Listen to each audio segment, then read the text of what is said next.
Even the nobodies are getting figures made. Hello, my baby! Hello, my honey! Hello, my ragtime gal! Suddenly you kissed my wire! Baby, my heart's on fire! Welcome to Death Reviews, where your life matters. The 86 Transformers movie, like most movies from the mid-80s, was a rambling, incoherent, apocalyptic hayride, where so many characters died that even when the heroes won, it felt like they lost. But it was packed with a lot of characters, both consequential and obscure. And they didn't come much more obscure than 86 movie Deluxe Kranix. Who is Kranix, you ask? And well, you may, because it's an odd story that has more substance than the character did. Originally, Hasbro had planned for the movie to open on a planet called Lithone, inhabited by rock-like creatures, hence the name. And lithic, I-T-H-I-C, meaning stone. But that got changed, and instead it was made a home to a bunch of robots. Robot husbands and robot wives who ran around with their robot children and apparently made a living by delivering beakers. Kranix was one of those beaker delivery boys. Why exactly did the writers make this change? Presumably because they felt a human audience would be less squeamish, watching a planet of robots getting eaten alive as Unicron zooms in and wipes them out before the first 3 minutes have elapsed. Yoink! All except Kranix, who escapes on the only ship lucky enough not to get sucked back into Unicron's chomping mouth. But he doesn't show up again until the middle late of the movie, after Cup and Hot Rod wind up on Quintessa and get thrown into the clink by the Quintessons. There they find poor Kranix, who also got captured, apparently only so he could deliver some expositional dialogue. Then he promptly got judged, sentenced, and dumped into the Sharkticon pits where he was ripped to bits and died.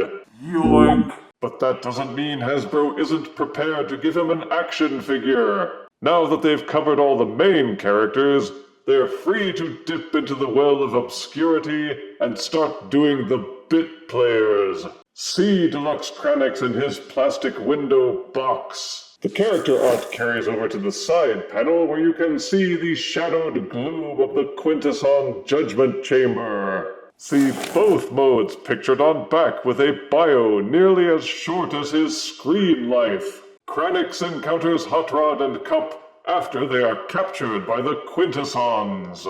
See his doomed face on the other side panel. Now let's unbox Kranix and pass even more judgment on him. Studio Series 86 Deluxe Kranix comes with his directions and one measly gun accessory. Kranix Alt Mode is a spaceship. Yeah, that's what they're saying this is.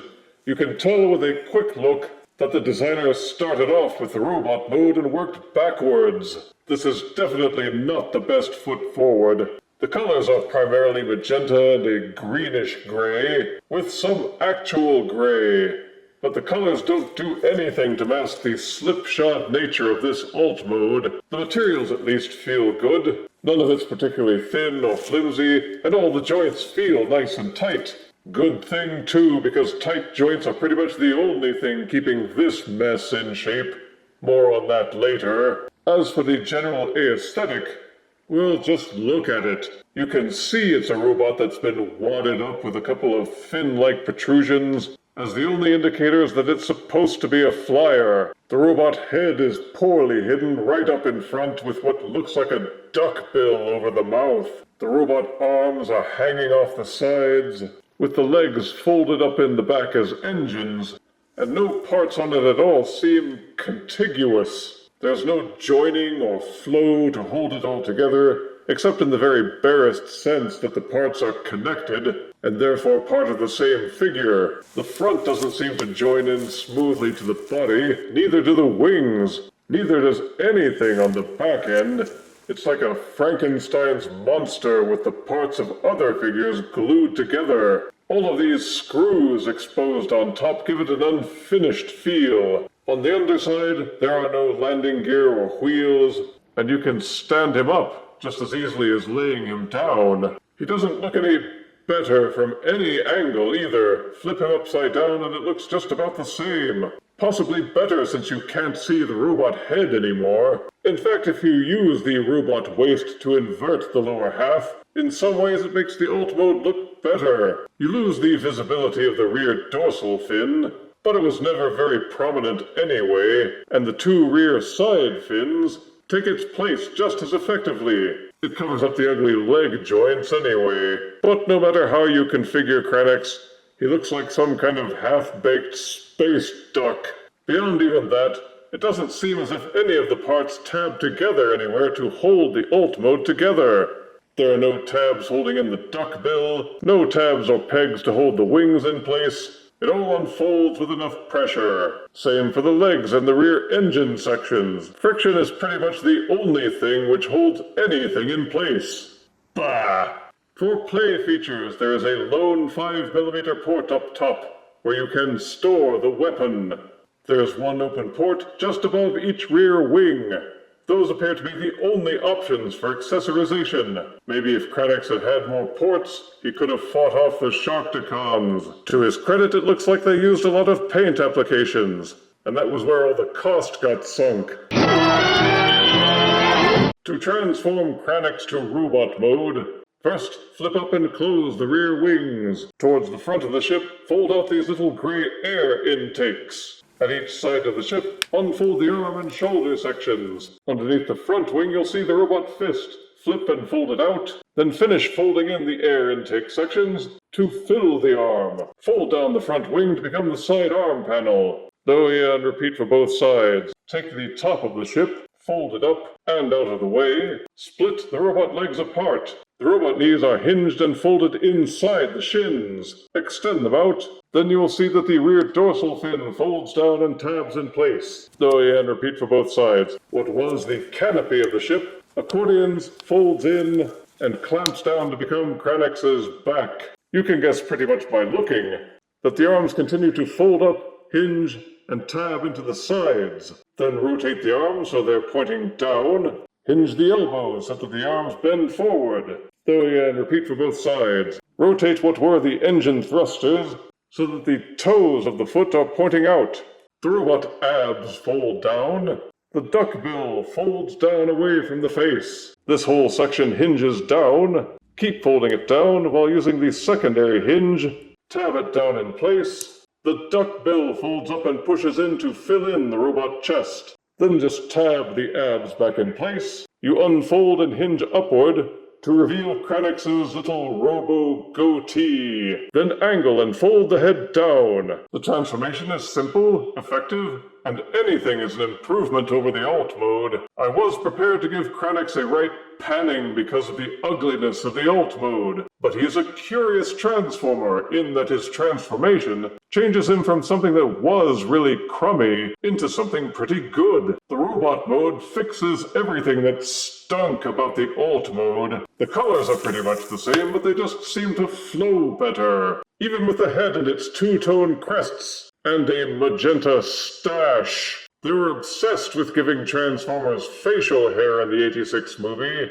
The screws and other imperfections are now well camouflaged, with just enough detailing to keep him from looking flat. It's quite solid as a robot, and the tight joints now serve the purpose of keeping the arms and legs from flopping around, even when shaken vigorously. Unfortunately, the weapon storage ports are all covered up now, so the only means to accessorize is holding accessories in his hands. Kranix never had any weapons in the movie, and many collectors are saying he should have been given beakers to deliver, instead of this weak sauce pistola. Based as he is off the '86 animation model, the aesthetics and flow are much more convincing. There are no gaps, no hollowness, and he's different enough from the usual Transformer robot style that he stands out from other Autobots. Kranix's head will do a full rotation. The transformation hinge also allows it to roll backward. Sadly, it can't tilt from side to side, which would really have increased his expressiveness. Each shoulder will fully rotate. The arms will also splay out. There's an elbow swivel, an excellent elbow bend. The hands will fold up and down. There's a very tight but a full waist rotation. Each leg will kick forward, kick backward, splay out to the side, upper knee rotation. The knees will bend backward and bend forward. Ouch! The feet are ball-socketed, but it's really tight, so they will tilt left and right, also forward and backward, but very slightly. The feet can also be rotated. Again, Kranix could really use a side tilt for the head, but the double-bending knees make up for the less-than-robust foot tilting and allow for some dynamic poses. Give him some weaponizer gear, and he may actually be menacing. Standing 5.5 inches, weighing 2.4 ounces. Here is Studio Series 86 Deluxe Kranix. Next to Titan's Return Deluxe, Sergeant Cup. Voyager Earthrise Quintesson Judge. Next to some of his delightful little Sharkticon buddies. And next to this fish food.